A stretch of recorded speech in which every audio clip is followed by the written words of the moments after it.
Bili ka ng sardinas. Sardinas lang bibili mo, daming pera mo binigay. Dahil bagong sahod ka, ikaw bibili sardinas.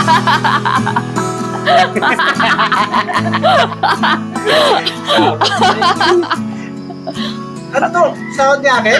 May mga pinapasweldo kasi ako dito, kagaya ni Kalbo. So, wala pa kasi akong pampasweldo, kaya... Pero si Kalbo kasi, may pamilya, may mga pinag-aaral si Kalbo. Dalawa yung pinag-aaral niya, may isang college yan, tsaka elementary yata yung isa, di ba?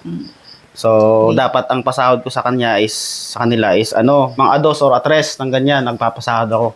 Kaya wala pa akong pampasahod, kaya nangutang muna kay Roselia. Si Kalbo kasi, kahapon yata yun, may kausap siya. Parang namang problema sa hindi naman nag-aaral na. May nagsasabi kapag Pag may kailangan. So, kahapon kasi, may ginawa kayong video na na yung sabi ko na sardinas, ang niluto pato. So, ngayon, paglulutuin ko siya ngayon ng patola. Linawin mo kasi. So, ngayon, paglulutuin ko siya ng patola kasi pang-ulam namin ngayong gabi. Sigurado ngayong patola na lulutuin ni Kalbo. Medyo okay naman na yung patola dun eh. So, ngayon papakuin ko siya ng patola tapos sinabi ko na rin sa kanya kanina, sabi ko, dagdagan ng talbos ng kamote. Iisa namin sardinas. So, ngayon, bibigyan ko siya nito. Bumili siya ng sardinas. Siyempre, magugulat yun. Ang dami naman yan. Tsaka natin sasabihin na yun yung sahod niya. Di ba? So, yun guys, utusan natin si Pakbo na kumuha ng patola tsaka ng talbos ng kamote. Albo, kumuha ka ng patola. Mag-ulam tayo ng patola ngayon. Tsaka, ikaw na lang kumuha ng talbos ng kamote. Yun. Sahugan natin talbos kamote. Yung patola. Patulan? Patola nga! Baka tato na naman. Kaya ng pato ka na naman. Ito, ang mahilig sa pato. Patola! Kuha ka na. Kahit mga ilang piraso lang, tapos lagyan natin talbos ng kamote. May lang talbos. Ay, natin mo yung talbos dyan.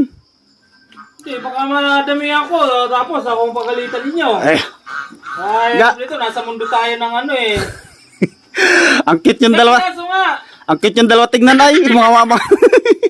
Basta ubusin mo yung talbos ng kamote dyan. Ubusin ko. Oo. Sa'yo, Kalbo, kuha ng patola at utosan kita bumili ng sardinas. Para sigurado tayo na... Babantayan ko na para sigurado talaga na ang may ulam natin ay patola. Ilang baso? Patola! Ah, Yan ka na naman eh. Kuha na kayo. Kuha na kayo. Para masarap-sarap ulit yung ulam natin. wala palang talbos, pre. Maraming talbos dyan. Talbos na lang ng kalabasa. Alin, tigilan mo yung talbos ng kalabasa ko. Ay, talbos na okra. Talbos kamuti lang. Ayun, dahil pang talbos ko. Ayun. Kaunti. Tama lang yan. Ang taba ng talbos ng kalabasa, oh. Nako, huwag niyong pakikialam yung talbos ng kalabasa ko. Mas marami tayo may ulam niyan pag yan nagbunga na. Ano ang masarap dito, Jabs? Talbos ng kamote, talbos ng kalabasa. Sarap yan sa munggong, talbos ng kalabasa. Tama, may munggong doon. Pinalambot yata si... Wala. Roselia. Wala.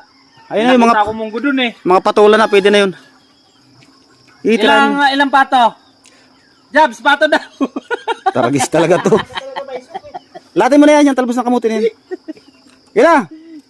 At bibilim na para maluto yung pangulam natin. Latin mo na, Jab, yung mas masarap yan yung yung patulang medyo pa. Wala pang ganong buto. Dali, tao na, nakakuha na kayo? Hindi na pa.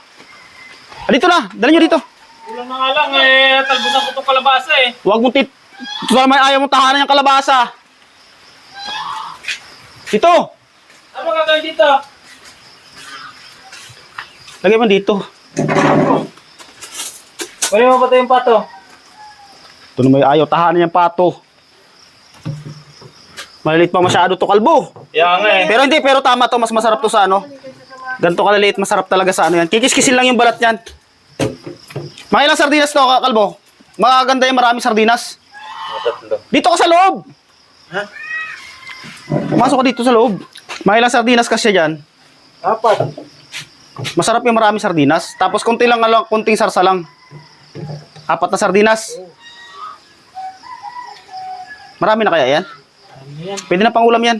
Hindi siguro masarap pa ng pato yan? Ito naman yung ayaw tumigil sa pato. Bili ka ng sardinas. Bumili ka ng sardinas para pang sahog natin dito. Sardinas lang bibili mo, daming pera mo binigay.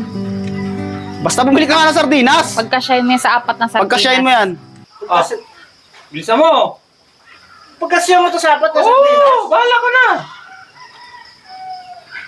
Pagkasyahin mo sa apat na sardinas. Bakit parang hindi ka makapaniwala na pambili sardinas yan? Ayaw ko ata. Mahal ang sardinas dito, kala mo. Ayaw mo? Parang ganun kalaki na sardinas, ganyan. Hindi, bili mo sardinas yan. Eh, sahog natin dito sa ano. Dahil bagong sahod ka, ikaw bibili ng sardinas.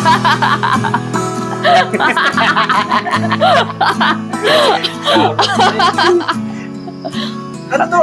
Sahod ni akin? Ano sahod na? Bili ka ng sardinas para sa pasahog natin dito. At sardinas na ng sardinas. Eh, mas gusto ko ganyan eh. Ay, ano bang gusto mo? Hindi, ano. Mukhang iba na naman pinaplano mo eh. Okay na, bili ka ng sardinas para pang ulam natin. Sagot mo na sardinas.